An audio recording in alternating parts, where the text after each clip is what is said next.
Hello and welcome to episode 21 of the Fight for the Future podcast.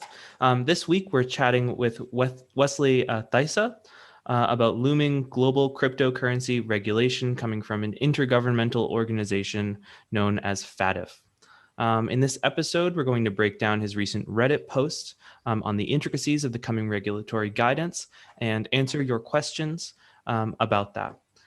And we have that Reddit post linked below in the description on YouTube and on Spotify, Apple Podcasts, stuff like that. It'll be linked in the description as well. As always, if you enjoy this content, please remember to like this video, subscribe to the channel, and click the bell for notifications so that you can be notified when we go live in the future or post new content. You can also text live to 68788 and we'll text you when the stream starts. This live stream is also available as a podcast on Spotify and Apple Podcasts and also our RSS feed, as well as many other podcast platforms. And I'm also just going to send that text that I was just mentioning. Okay, that's out. So our guest today is Wesley Thysse. Wesley is originally from the Netherlands. He started his career in finance working as a project controller at a developer of shopping malls. He later settled in Dubai, where as a corporate service provider, he assisted entrepreneurs with registering their business and tax planning. He later, in 2014, he moved to Asia as a consultant, helping European entrepreneurs, digital nomads, and crypto investors deal with tax and regulatory issues. In 2016, together with a partner, he launched a website on transfer pricing, a specific type of international tax legislation. This blog is now likely the most visited on this topic. He also co-wrote a textbook for students on the matter. He is currently a managing partner of Thysse de Lang, registered in Hong Kong. In 2017, out of personal interest, he started researching blockchain legal projects and realized that most of them lacked a real-world legal framework. He created the Decentralized Legal System, a first framework of its kind for decentralized law. Wesley, thank you very much for joining and making the time to chat with us. I know it's late where you are right now, so I really appreciate you taking the time to do this. Thank you for having me. So to start off, just to jump right into it, can you explain what FATF is and its like origin within the global international law system? So FATF is an international organization started in 1989. The goal of the organization is to combat money laundering and terrorist financing. It has been a massively important regulator of banks. And most banks around the world follow the recommendations and the standards set by the FATF to monitor their clients and their transactions for money laundering risk and basically to prevent people hiding money from crimes. Can you explain a little bit of, because you mentioned this in your post. I mean, you mentioned a lot of the things I'm asking you were mentioned in your post, just to say that up front. But can you detail the concept of international law and how serious it is when a body like FATF issues guidance? And then further, can you explain how something like a guidance, which is not like something that is actual law, transitions from guidance to the law of a nation? Yeah, so international law is a poorly understood but very important type of law. It's basically based on treaties between countries. And to give you an example, it started out with peace treaties. For example, countries were at war and they needed to settle their affairs. And they came to a conclusion, which was basically signed in peace treaty. That over the years developed into all sorts of other areas. For example, how boats would be traded at the open sea, how expeditions on the Arctic would be treated. And especially the last decade, it has really created a flight into all sorts of areas of our lives. Why does international law have such importance? It's it's basically a way for countries to solve issues that are too difficult to tackle for countries on their own. One good example, which has been very how to say it, known for the last couple of years, is the Paris Climate Accord, for example. Which is a treaty between a lot of different nations to combat climate change and to ensure reduced carbon emissions. So that's what was the second part of your question again? Why is so? What is so? How does something transition from being a regulatory guidance from a body like FATF, where it's not a country's law? How does it transition from guidance to the law of a nation? Yeah, what happens is that because FATF is not a official government organization, or at least it's not, it doesn't have legal lawmaking powers, like, for example, Congress or a parliament, for example, in the Netherlands. So in order for international law to become law in individual nation states, it needs to go to their individual legal framework. So it has to be established as normal law. So for that reason, FATF doesn't issue law themselves, they issue recommendations. And then those recommendations are implemented in member states. And what are the member states of FATF? Like, how many countries does FATF's guidance encompass? Well, that's a good question. It's because it's quite an interesting process. There's a couple of different organizations that are involved here. What happened was that around 2018, Facebook was planning on launching a stablecoin. And when that happened, governments really took notice because they were worried that a company that big would issue a coin which people could use on their platform outside of the regulatory framework, would really, render them obsolete, I guess. So the G20, which is the 20 most developed nations, I guess, they came together and they issued, they sort of like ordered FATF to come up with this guidance for cryptocurrencies. So in the beginning, it was just focused on stable coins, and then later on it developed. They clearly looked very careful at what is going on in the space, and they have a very good understanding of all the different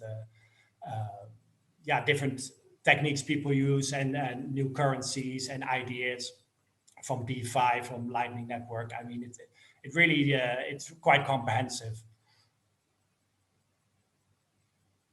So what properties of cryptocurrencies is this guidance aiming to rein in? And broadly, what are the goals of the guidance that FATF is planning to issue in October? Yeah, so there's it's an interesting question because the basic idea of FATF is, of course, to prevent money laundering and terrorist financing. That is their stated goal. But every legislation always has sort of like secondary goals or objectives that might not be clear from the onset. But if you look through the legislation, you read it, you can see that it's definitely that they want to keep financial activity done through regulated intermediaries.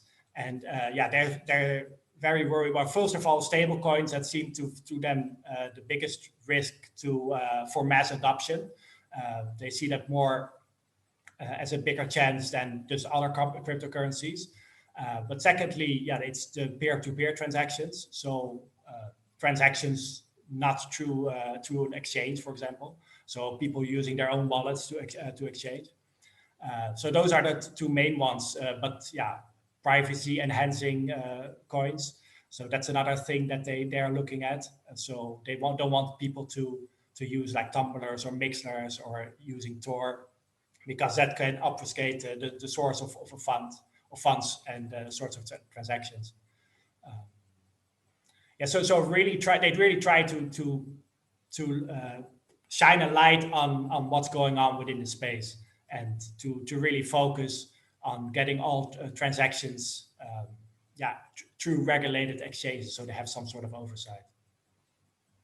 So cryptocurrency has been making waves, since at least 2008 when Satoshi published the Bitcoin white paper. Yeah. They've had a long time to take note of this and attempt to make changes. Why is FATF choosing right now as the time to issue this guidance? It is a good question. I think the answer is that they simply didn't take it that seriously. To me, as an observer, I really saw after that Facebook story. That's when you really saw in the news a lot of this started to develop. Also, if you look at the FATF website, you can actually scroll their guidance by date, and it started around that year that they started to issue this kind of recommendations. So I guess they didn't take it seriously. And if you're a regulator and you look at this, it was never it's also never really used extensively for transactions, right? I mean, I do have a few sales here and there, but most people do they just speculate as of now. It hasn't been a real peer-to-peer payment system up until now.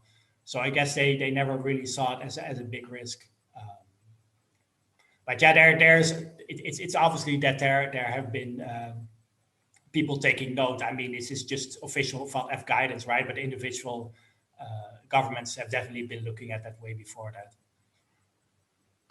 So one thing I've noticed, at least here in the United States, is that there is a very similar regulation being proposed within the United States Treasury.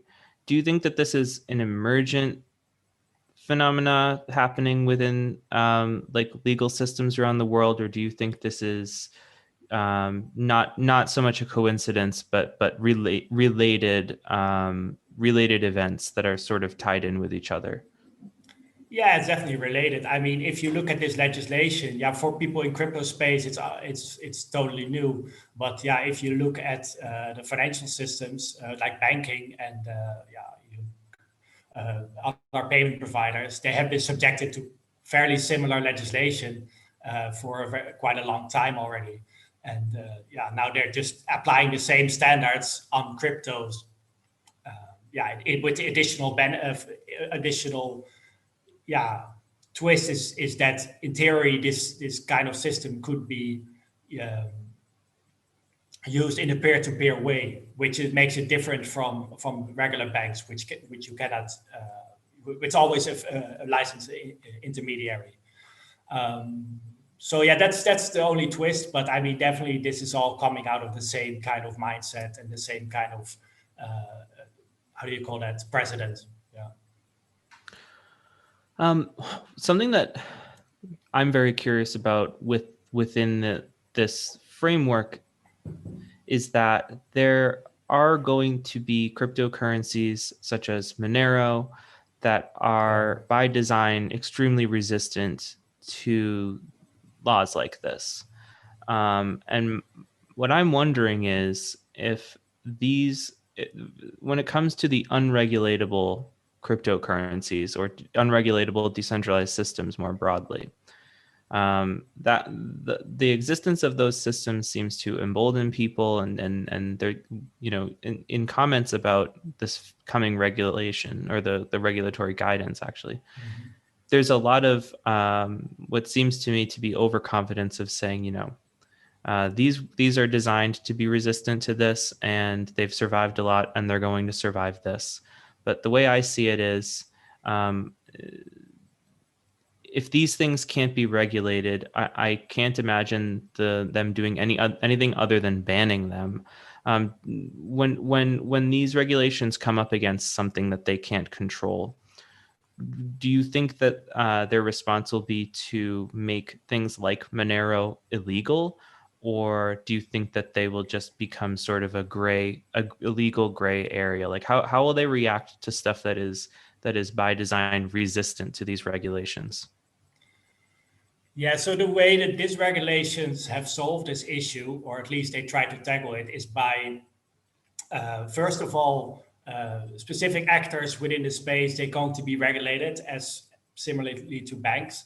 And then the second step would be to label certain kind of activities as high risk for money laundering or hiding funds or hiding the origin of funds. So what will happen with especially coins like Monero, because they specifically mention, they call it anonymity enhanced cryptocurrencies. They are going to be specifically targeted as being a risk. So what will happen is that if you look at your Coinbase or your Kraken, I would say that at one point they will be forced to not deal with those kind of cryptocurrencies anymore. What will happen then is that they exist outside of the regulatory framework. And the interesting aspect of this regulation is that they don't specifically recommend banning these kind of cryptocurrencies. But you could see that individual countries could do that. I don't know how it's going to react, because it is very interesting how this will all play out, because in the end, these peer-to-peer systems, some of them are specifically designed to not be regulated. And I think if you have a Monero coin, you will always be able to use it. The only thing is like what will happen with you as a consequence. Does it have ramifications in the real world? I would say that if you have a lot of Moneros, it might be at one point very difficult to buy a house with them, for example. If you want to transfer them to buy some stocks or something, accessing them in the wider financial system could be problematic. So basically anything outside of a peer-to-peer transaction could become really problematic under these regulations within these currencies. Yes. The thing is, like, if a complete peer-to-peer ecosystem starts to evolve, I mean, because all these regulations, at least these ones where we're discussing now, they're all enforced through intermediaries. If there are no intermediaries, these regulations cannot be enforced. Mm-hmm. Yeah. Do any currencies come to mind that would be able to weather this regulation or even like thrive under it? Are there any like blockchain systems or decentralized systems that seem like they would be fine under these regulations? Well, I would say that there is a couple the coins that have been focusing on being compliant. I guess those could benefit from them. In addition, also the original coins, I would say like a Bitcoin. Bitcoin is just how it is. There is no central authority which could regulate it as a Vasp, a virtual asset service provider. That is one of the aims of this regulation. Bitcoin itself, I think would be fine, and most of the other old established coins. There might be a few coins which currently have like governing councils or specific people who have a lot of power in the way the coins are being managed with the roadmap, for example. Those people could, if those coins stay, they could potentially face some backlash. Because what would happen then, the governing council will be then designed as a financial intermediary, and suddenly is forced to monitor the transactions on the network.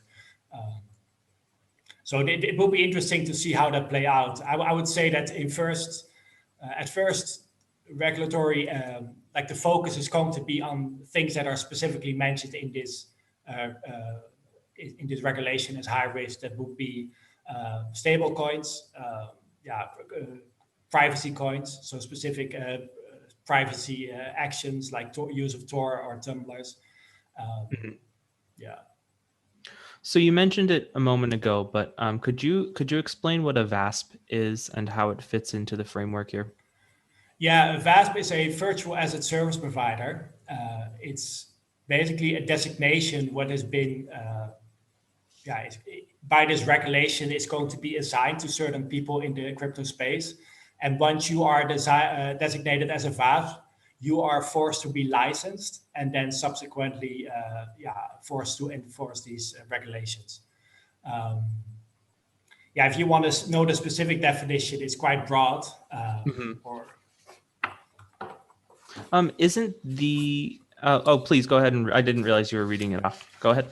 Sorry. Well, it's basically a service provider, any natural legal person who is engaged in the following activities: exchange between virtual assets and fiat currencies, exchange between one or more forms of virtual assets, transfer of virtual assets, safekeeping and administration of virtual assets, and participation in a provision of financial services related to issuer's offer and or sale of virtual assets.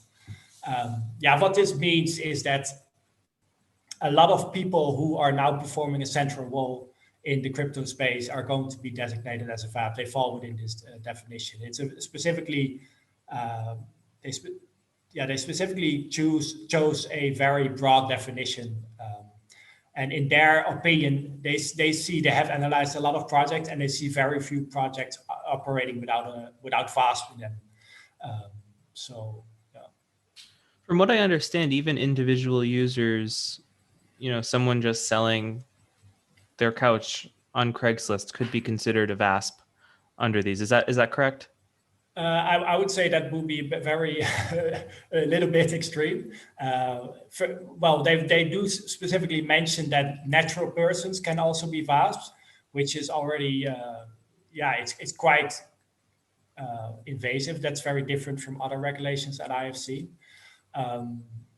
You really have to, if you would take a definition, it would be someone who transacts between people, or it's like functions as a middleman. So if you sell something for cryptocurrency, that doesn't necessarily put you in the definition. But if you would, for example, be a middleman on eBay, and people will be buying couches, and you will be the person accepting cryptocurrencies and then paying the eBay in dollars and doing functions, something like that, you could be designated as a VASP. And what type of information are VASPs required to capture under this regulation? It's similar to banks. So in addition, it's just your name. I mean, what a VASP then has to do, it has to sort of onboard, it's called, their clients. So all the clients using their services, they need to provide their name, their current address, probably a proof of address, the date of birth, identifier number, so passport number or something like that. Those are the basic, same as an exchange is collecting now, right? In addition to that, they have to monitor your transactions, assign you a risk profile based on how they're going to they have to monitor your transactions and see if it makes sense to your profile. They're looking at the way you access the account, your IP address, where you wire your money to. So there's a lot of things that they will be, a lot of that is already being done by banks and also by exchanges. And are they obligated to retain this information internally, or are they obligated to transmit this information to a governmental body? That's in principle, they are using this for their internal systems. Mm-hmm. They are not like a collecting agency of the government, that everything that they collect is everything. Obviously, when there is a request from the government, I doubt that they really sit on those on the data. And they have to transact. They also have to communicate with other VASPs. It's called the travel rule. And if they want to apply the same standards that apply to international banking, wire transfers, to cryptocurrency. So all cryptocurrency transactions need to be subjected to this travel rule. It means that between the VASP, they need to communicate the names of who's sending to who, and some additional data why this transaction takes place and things like that. Are cryptocurrency addresses, like public addresses, included in that bundle of information? Sorry. No, go ahead. If you're making a purchase through a VASP, and they're capturing your name, your address, all this information, are they also capturing the public address that was used to make that transaction? Well, if you buy or wire some money to or some coins to an exchange, they know the address, right? So they Yeah. will have to they will be forced to record that. Yeah, well, the other way around, what you will see is that at one point, exchanges will not be too eager to wire to addresses that you manage on your own. They call that unhosted wallets. Right. One way that the Dutch central bank has, because they have already implemented some of this, they force you to prove that you own the wallet. So that's sort of like an in-between solution, I guess. So we might see something like that. Or we might see that exchanges don't allow transactions to private wallets anymore. That could happen, but yeah, I don't know if that it won't happen immediately, but that might be. My main concern with that is if they have your name, they have all this personally identifying information and your public address, it would give them visibility into a pretty wide array of your financial activity. If they can see all your transactions and they know who you are, then that's quite a bit of financial surveillance. So that's something within this that I actually find quite concerning. Yeah, it is. I mean, it's like a Sudoku puzzle, right? If you have your private wallet and your transactions, if nobody knows ties the two together, then then you're semi-private, your interactions. But right. Once you wire your money to a private wallet, but you wire it from the exchange, they can have an idea of what happens after that, right? If you then not cannot use mixers or tumblers, it becomes very, very transparent. Then it becomes more transparent than current banking system in potential. So let's talk about stablecoins for a moment. How does this affect stablecoins under these rules? How it will affect them is a little bit strange, but what they say, they say stable coins maybe they are more likely to reach mass adoption. So that's one of the reasons why they fear them, I guess. And what they intend to do, they're going to look at the government's body, so whoever is responsible for running the stablecoin, and they can be held accountable for the implementation of these controls across their ecosystem. What will happen exactly to them, I don't know, but it seems that especially stablecoins, a big target of this regulation. And then peer-to-peer transactions, we touched on it a little bit. But can you give us some detail on exactly how peer-to-peer transactions will be regulated? Yeah, so it is.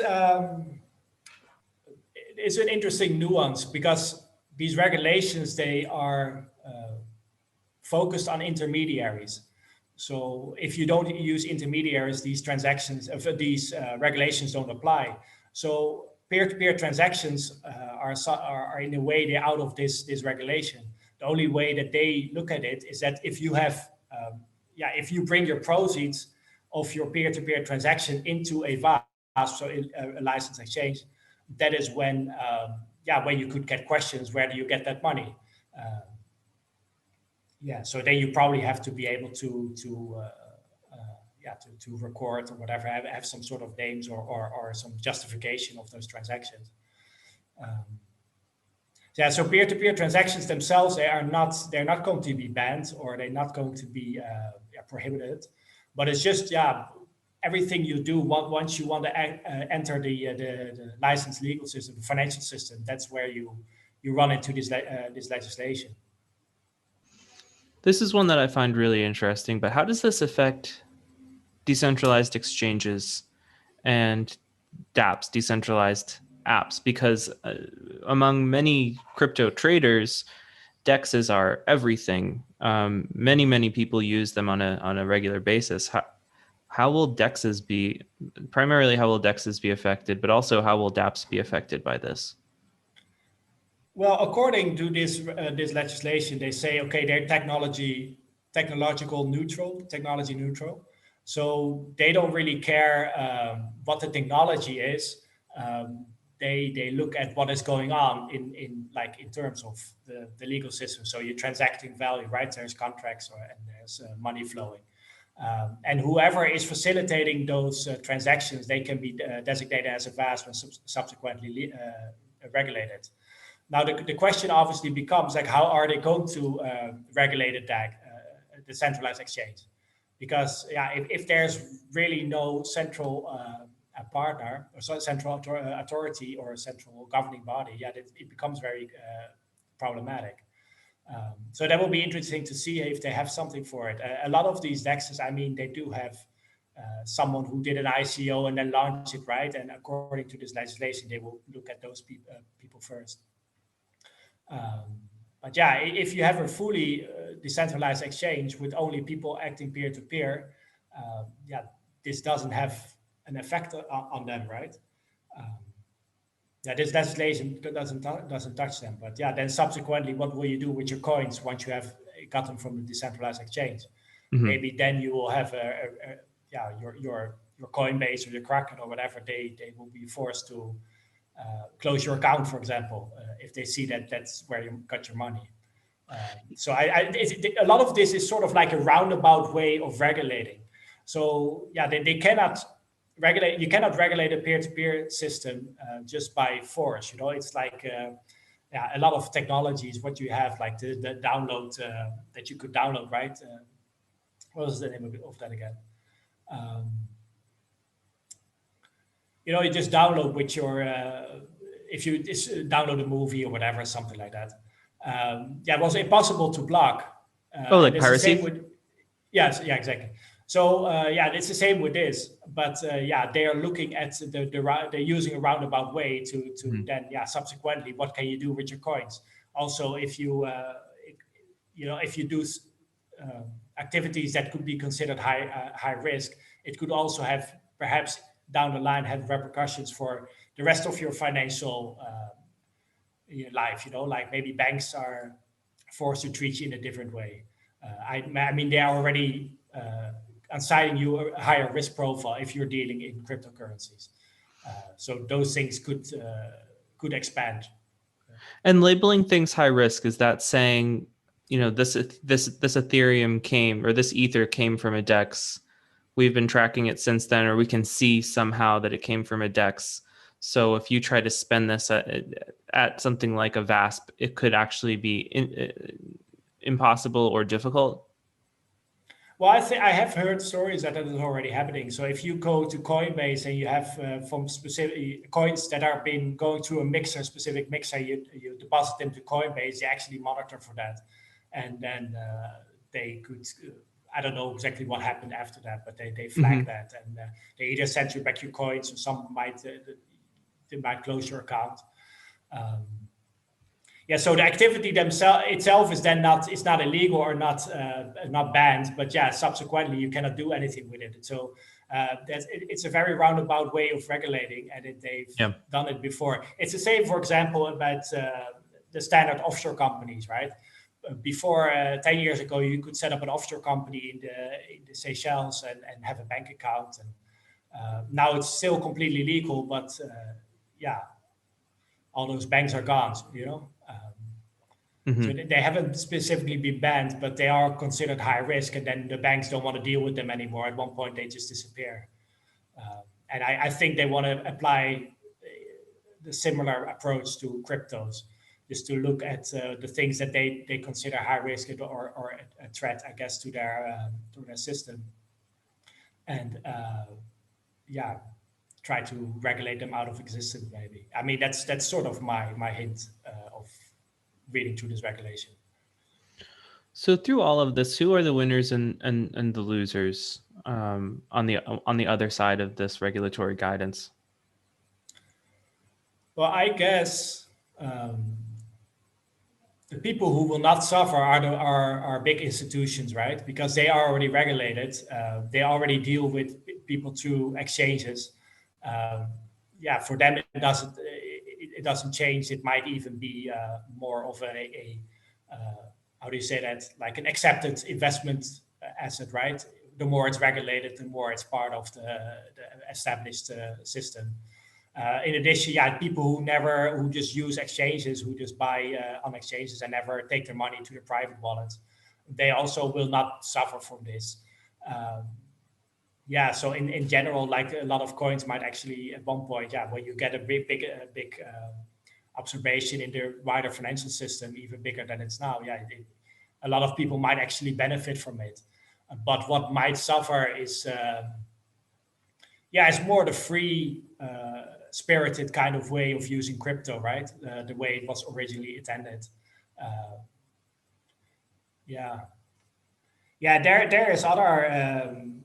There's other downsides of this kind of regulation. It will become expensive to enforce a lot of this legislation. So smaller exchanges, smaller projects, maybe projects that are new and that suddenly face all those regulatory hurdles that they might suffer. What happens here is the same with all the other regulations, right? I mean, the big boys, they can easily implement it. But not it will create hurdles for new development, new ideas, new ICOs. A lot of that will be harder at one point. And what kind of timeline are we working with FATF? Because I know that the guidance was supposed to come out just a few weeks ago and it got pushed off. What is our current timeline that we're working with right now? Well, the best way to look at it is not necessarily a time when it's all implemented. It's more of an ongoing process. So these recommendations, the one that we are discussing now, they are going to be finalized in October of this year. But they are already themselves based on guidance that was issued last year. And obviously, what we have read is the original sort of like the consultation, the public consultation, and that has been implemented in March, so that governments are already looking at it. And I have on my post on Reddit, I got a bit of feedback from people in Canada and the UK that they are already seeing the signs of it being implemented. And in the Netherlands, is also some of this also has been implemented as well. Sorry. So when guidance like this is issued, how often is there resistance from the countries that guidance is issued to, and how often do they just fall in line and get legislation through? Yeah, to my experience of all the legislation that I have seen, it's really, it all falls through. I mean, there's only one set of standards, which is called the Common Reporting Standards, which the US didn't accept. So the US, being obviously a country with a lot of political clout, they can choose to not accept certain standards. But generally in Europe, especially, all these laws are implemented. Sorry. No worries. These laws are implemented right away. And is resistance to something like this actually quite stigmatized within the international community? Seems like that might be the case. The thing, it doesn't happen. I mean, it's such a covert process, so few people understand this process that it just gets rolled over, rolled in and it then disappears. And it is a very interesting process to see, because once I started to understand it, I started to see it everywhere, because it's not just in finance. It's obviously now in the use of energy, in the health. The WHO also has a very big say in how the corona crisis is handled. So this process of international legislation is really something that is picking up steam. I definitely see that. And there is very few objection against it. I mean, the only politician I have seen who was actually actively against it was Donald Trump, who at one point he wanted to get out of the WHO and get out of the Paris Accord. So he seemed to be against it in some ways, maybe not for the right reasons. But there is, and then there is one party in the Netherlands that sort of tries to discuss this, but there is very, very little blowback against this kind of legislation. And also the countries themselves, like if you look at from the regulatory objective of a government, this gives them a lot of tools. And in addition, they themselves negotiate this. So it is in their interest to pass these laws without delay. So that said, what do you see as a path forward in terms of grassroots pressure global grassroots pressure to try and change course on this? Like how can grassroots pressure be applied in such a way that we would be able to get something like FATF or countries that the guidance was issued to change course on this and abandon these regulations? Yeah, so one additional thing I think I should mention about how this legislation is enforced is that FATF has a sort of like a list of naughty list, like Santa, like if countries don't implement this, they put them on a gray list or a blacklist. And subsequently, it becomes more difficult for these countries to then, to get loans, or they will have problems entering the financial system. Banks will ask additional questions. So they have they created such a system. It's so much influence that it's very difficult for a single nation to just say, okay, we're not going to accept this. To then say, okay, grassroots solutions in one country, it's a little bit difficult to imagine. Now, obviously, being in the US, as I said, because the US has had certain standards that they didn't accept. So you might be able, if you get Congress to sort of like, in a way, to object this kind of standards or maybe tone it down, that could be possible. But the main part, I think, is getting people to understand what is going on, how this lawmaking process is working. Because it is obviously it's undemocratic. It's also very difficult to return, because once international law has been established, the international community that generally doesn't appreciate when countries come back under treaties that they're signing, right?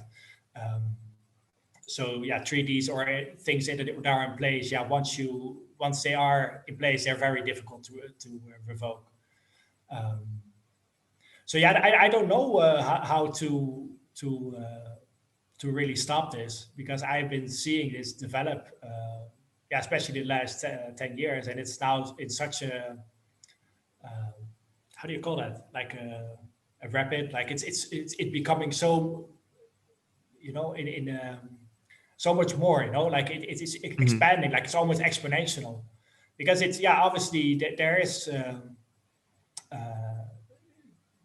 These laws have influence in our lives, and they as I said, they face very little opposition. So they're becoming an interesting tool to force through a lot of legislation that might not be able to go through normal democratic procedures, especially not at such a global scale.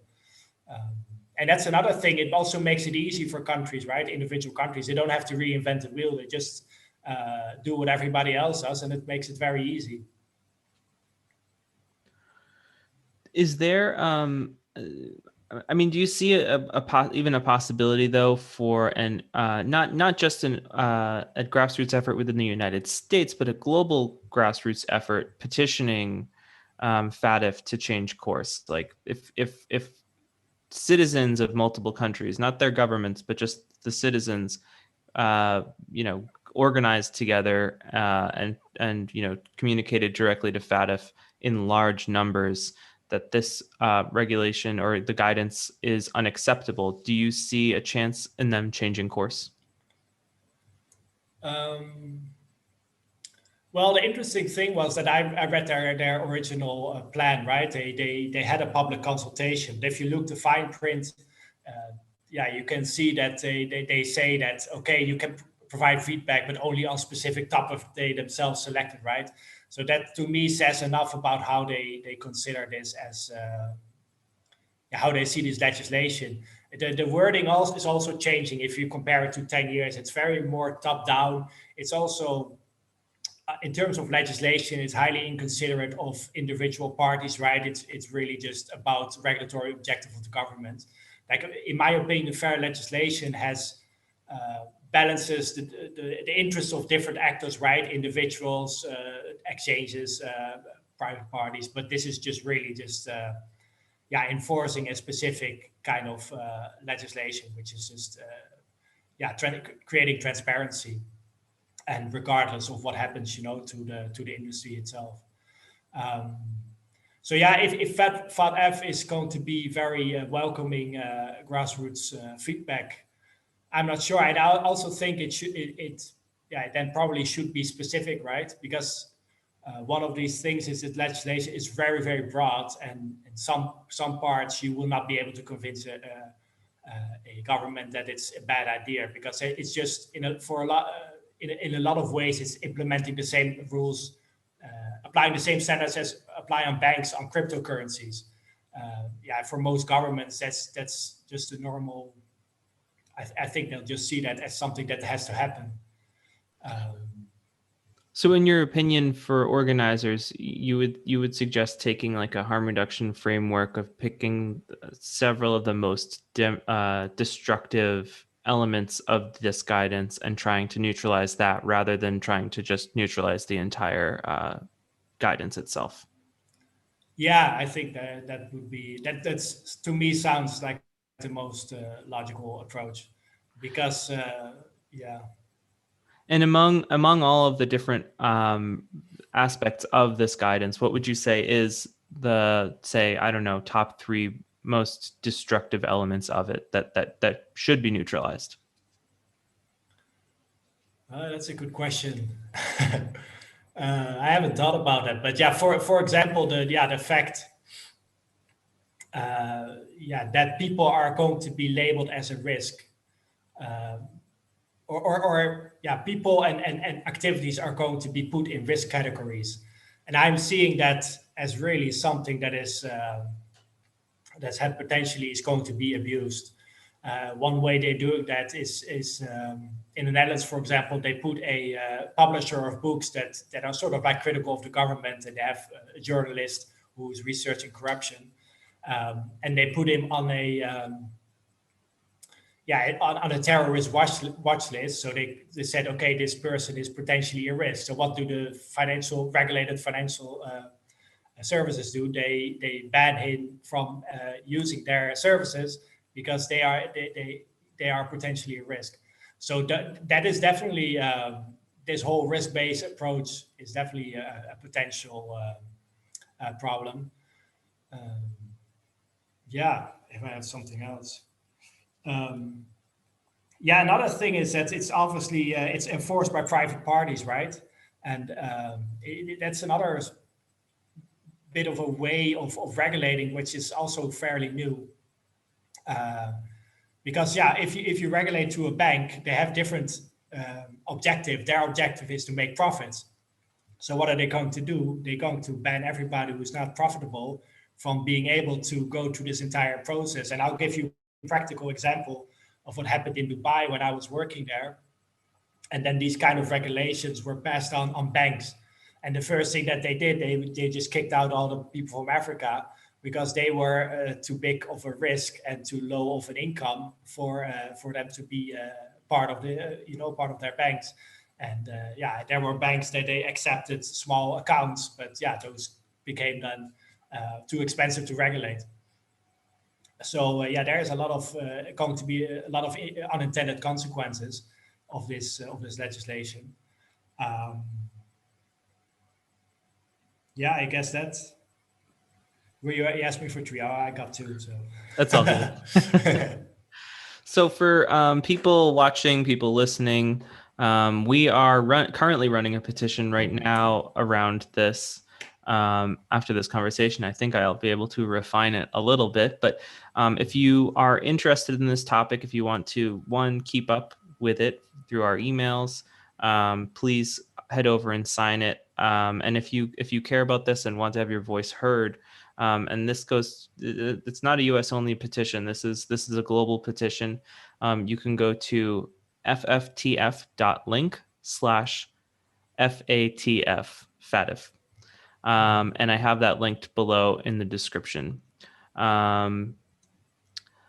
Wesley, thank you very much for taking the time to join me here online and have this discussion. Is there anything before we conclude that you wanted to tell listeners about or plug that you're currently working on? I'm just I'm looking at this to trying to get people to understand this more. First of all, the way of legislating that is now quite rampant, and also the effect that it has on crypto currencies. I have a website called Decentralized Legal System, and there I explore these topics and how we could create interesting legal frameworks for decentralized cryptocurrencies. And I will be posting on this topic also because obviously it has really struck a chord. I got so many replies on that Reddit post, so obviously I think there's a need for the market to understand this. So I will be posting and writing on this also more in the future. As always, if you enjoy this content, please remember to like this video, subscribe to the channel, and click the bell for notifications. You can also text live to 68788, and we'll text you when the live stream starts. And we're also available on Spotify, Apple Podcasts, and through our RSS feed. Wesley, thank you thank you very much for taking the time to join us. It was a super interesting conversation. Maybe we can have you back in the future to talk about the decentralized legal system, because I find that extremely interesting. But I think that's all the time that we have for this week. Keep an eye on our social media for updates on future episodes. Generally speaking, we're Fridays at 1:00, but that has been changing a lot more lately around availability. So definitely make sure to check in and see when the new episodes are. We always have them posted on Spotify and Apple Podcasts if you miss it though. But that's all that we have for this week. Wesley, it was a pleasure. Thank you. And Thank you. we will see everybody next time. Bye.